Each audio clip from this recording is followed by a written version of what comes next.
Welcome, in front of me is a Neffos C7s, and today I'll show you how to capture a screenshot on the device.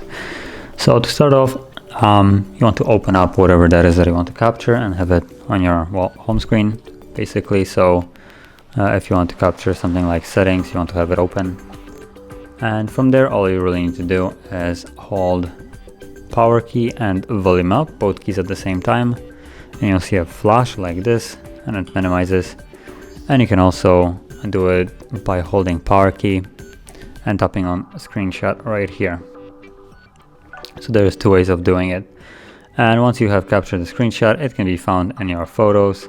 So tap on your photos, continue, and let's go to albums, and you have the screenshot. You can see there are both of the screenshots that I have just captured.